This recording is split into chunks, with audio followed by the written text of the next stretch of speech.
Your behavior creates your brand, believe it or not. How you behave determines what people say about you. What people say about you is what your brand actually is.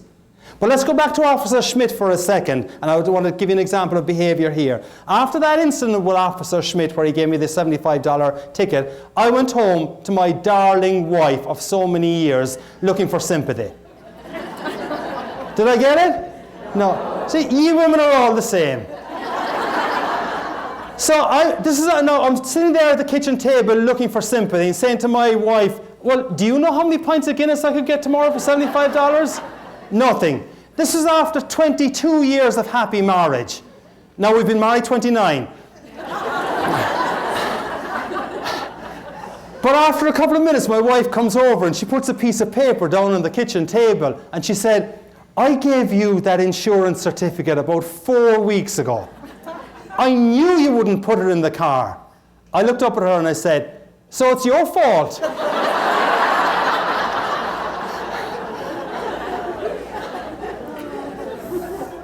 When I regained consciousness, the frying pan, as we call it back in Ireland, was in one hand, divorce papers in the other.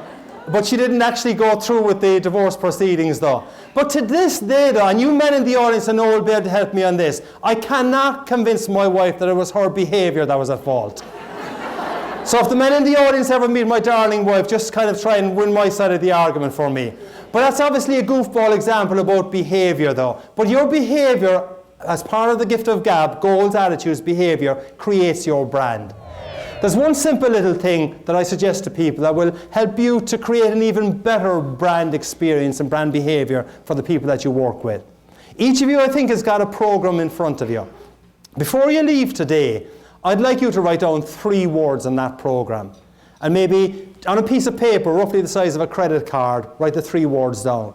And the 3 words I'd like you to write down that will make a difference to the gift of gab that you bring to other people is, if you were to write down the 3 words that you would like people to say about you after they have dealt with you. Because they're the 3 words that effectively describe your brand. And if you were to write down those 3 words and say, those are the 3 words that I would like people to say about me after they've dealt with me, in whatever area, in that neighbourhood or in my workplace. If you were to tear out that little piece of paper and put it into your credit card wallet or into your purse, so that when you go to the supermarket tomorrow or you go to the gas station and you open your credit card and you see those 3 words, you can ask yourself, hey, have I been faithful to those 3 words today? Will the last person that I was speaking to on the phone or the person that's just left my office, will they describe me in those 3 words? It's a simple little practice that can make a big difference to you. Goals, attitudes, behaviour. And if you adopt and adapt goals, attitudes, behaviour, it definitely will help to give you a true top of the morning experience and the patients and the customers of Edward Hospital.